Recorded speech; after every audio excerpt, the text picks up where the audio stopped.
Ready to explore the cutting edge of digital infrastructure? I'm Carrie Charles, your host of Let's Get Digital. Join me as we dive into the ideas, technologies, and leaders transforming the way we connect. From wireless telecom to fiber networks, data centers, and beyond.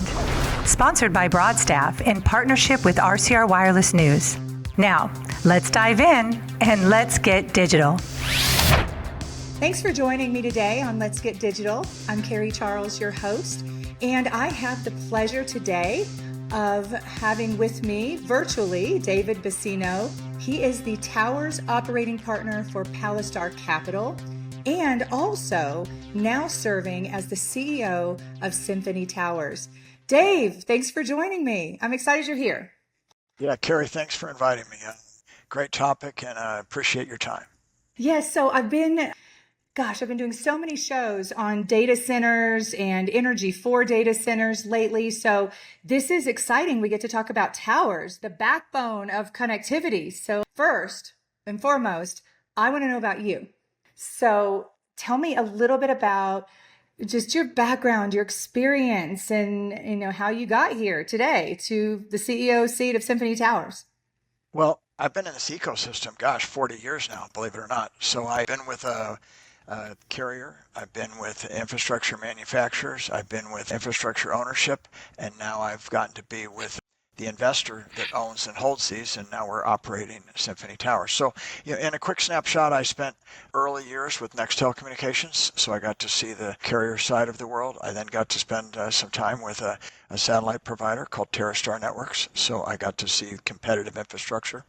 Then I went to a company called PowerWave Technologies, and we built splitters, diplexers, antennas, part of the core infrastructure that went into the networks. I spent some time at American Tower, and then I was able to join Palistar, and we invest in digital infrastructure. And as you can see, we've assembled over 3,000 assets in Symphony, and I'm running Symphony Towers from today. What do you love about the industry, Dave? What just keeps you in it? You didn't put that down as one of my questions, Carrie, okay? But you told me I could ask anything. No, you are. That's work. That's fine. I love that it's a product that's being used by everyone, and it's a commonplace offering that no matter who you're talking to, they have an opinion on it. So that I like because I'm connected to everyone in what we're doing. I also like being on the infrastructure side, that you're really on the fulfillment end of, call it a proposition. The needs generation is done by people that use these wireless products. The fulfillment is the infrastructure in place to deploy the connectivity, which is the wireless network that allows that device to function the way it does. So it's been a great industry. I actually have a paperweight on my desk right here, and it says right place, right time. And I didn't coordinate that. It's just what happened. And so I've been very excited to spend 40 years doing this. I love it. I love it. Well, let's talk about Symphony Towers. Tell me all about it, all about the company, and also about what makes you different. Well, Symphony Towers is owned by Palistar Capital, so we have a strong financial backer, and we're 3,000 assets that are rooftops and towers. When I say we're supported by a financial backer at Palistar, it gives us the capital to acquire new rooftops and acquire new towers, and then to offer those to the carriers as they deploy their networks. And their networks have either challenges from a capacity standpoint or a coverage standpoint, and so we try to align with their needs and either buy more towers or buy more rooftops, which brings value to the carrier community as well as helps us be a common interface with those infrastructure owners. So you're sitting at the crossroads of real estate and telecom. What are or why are towers such an exciting opportunity for property owners right now? Well, I would say that the property owner, on land, there's two ways to really look at it. A property owner can be a building owner, and his rooftop is available, his or her rooftop is available for co-locations of the wireless carriers. So it's really a tower that the carrier doesn't have to build. They just use the rooftop location. So that's of great value to them, and that is a crossroads of real estate. The other is if you're a landowner and you work a partnership or relationship with a tower company and you lease or sell the land so the tower can be built there. So both of those are financial transactions that would make a property owner or a building owner, I was delineating between land or structure, that more valuable than they presently see it. So break down the revenue side for us. How can rooftops become income generating assets for, like you said, apartments, hotels, offices, all other properties?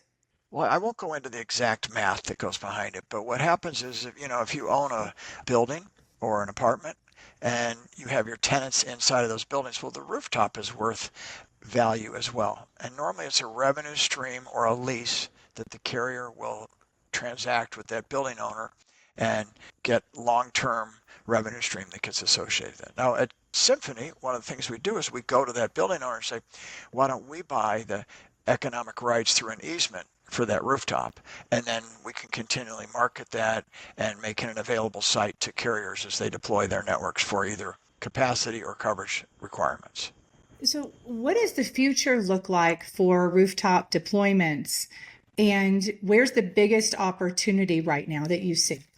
Two questions in one, but I would say the future looks bright. I mean, as long as people continue to use their wireless products, that's the front end demand driver.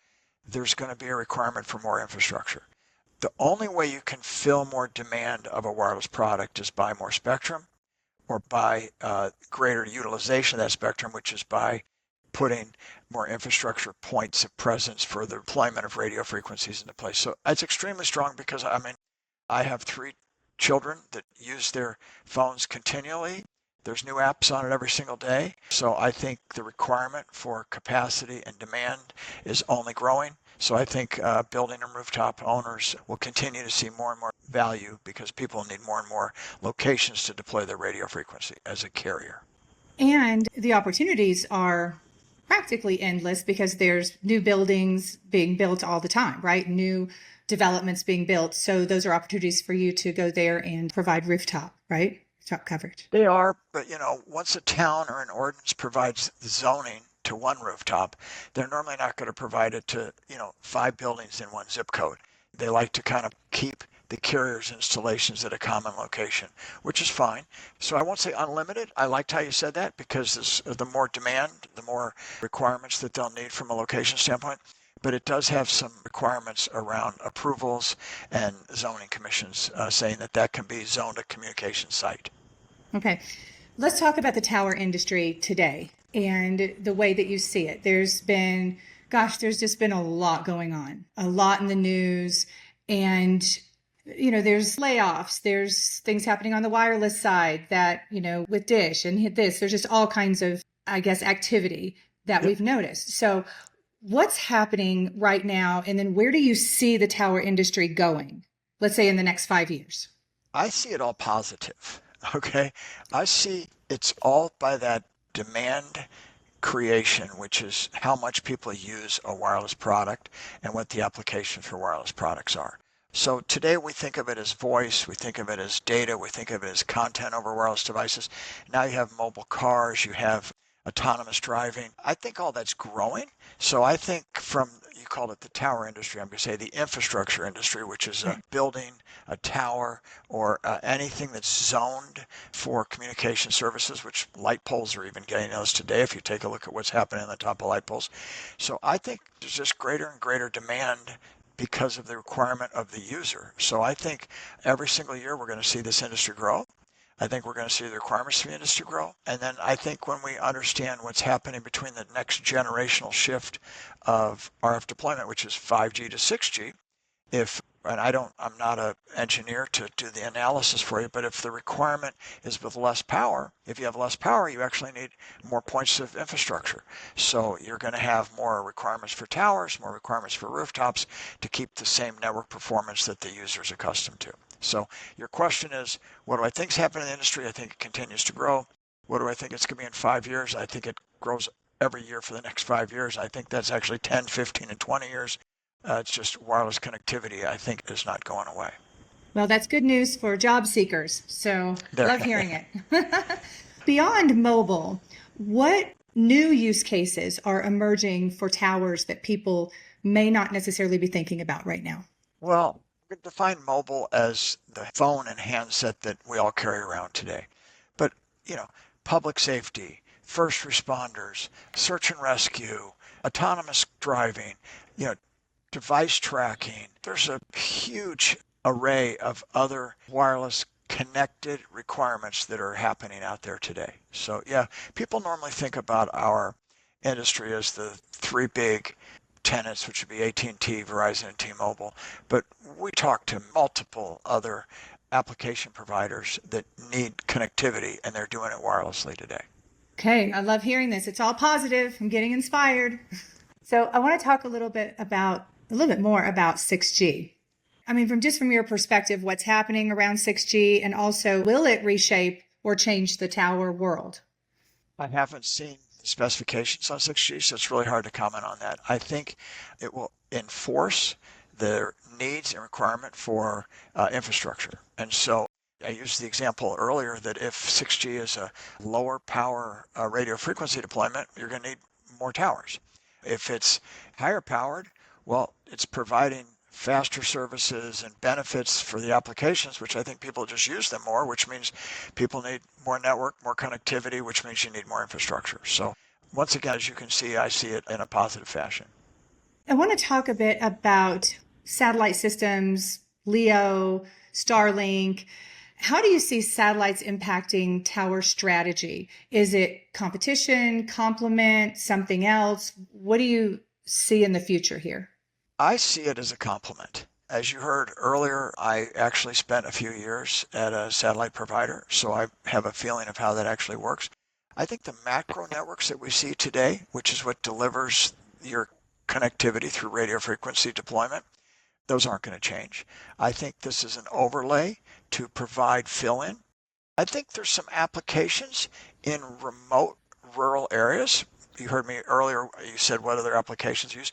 If you take like search and rescue, like, BLM land, people are not wanting to build towers there as strongly now. So I think satellite can fill some of those in.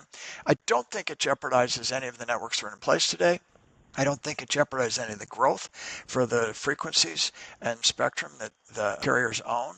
I think it's an add-on adjunct, which is only complementary.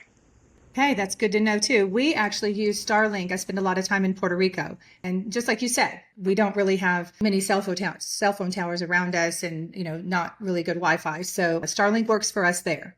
Yeah, there's also a math equation that goes with that. So, if the population's there and you have the user demand, then a tower might make sense. But, there's other elements that go into it too. You have power and backhaul that all needs to go to each tower. And so if you don't have the ability to create a replacement of those costs, then satellite might work. But right now, your first question was, where do I see it? I see it as a complementary service. Okay. Let's go back to Symphony Towers and talk about company culture. And I know that, that's something that's really important to you. What is the culture of Symphony Towers, and what makes it just a great place to work from your perspective? It's interesting, Carrie, we talked about this earlier. I said, we maybe should start with this question versus end with this question, because to me, that's what makes Symphony Towers so successful. That's how the team bonds together. That's how we drive towards common goals. This industry changes all the time. You've asked me a bunch of things about, what's happening with frequencies, what's happening with, different technology platforms, what's happening across the board with applications.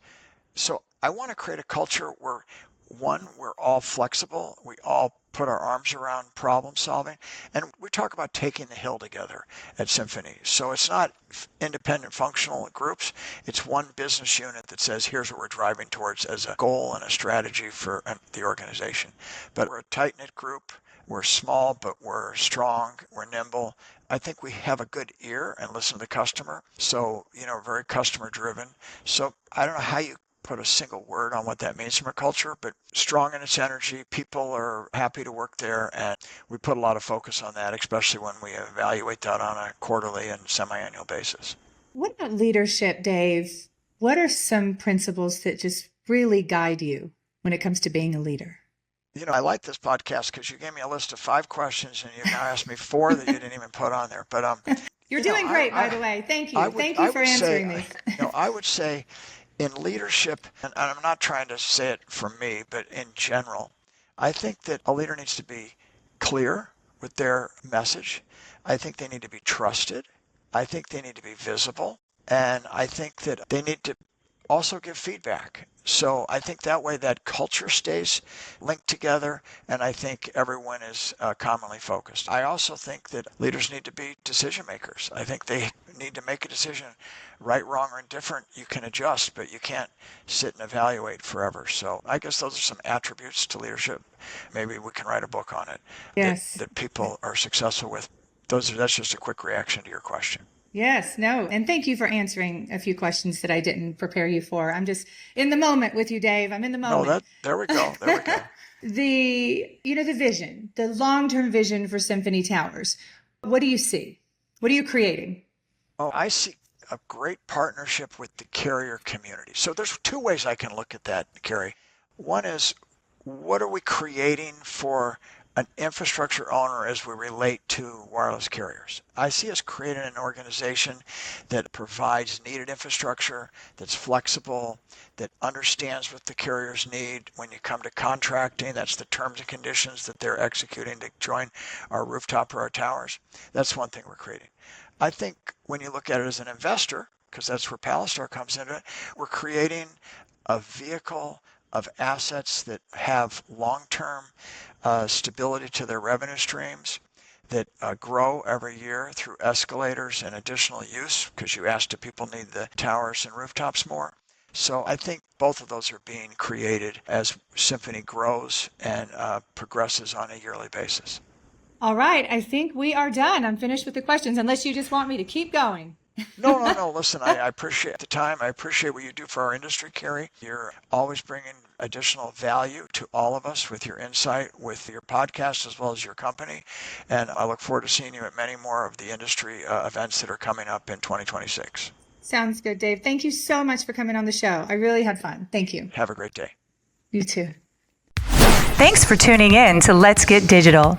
This podcast is powered by Broadstaff, a national staffing firm specializing in digital infrastructure talent. Don't forget to subscribe, leave a review, and join me next time as we explore more stories at the intersection of technology, talent, and transformation. Until then, let's get digital.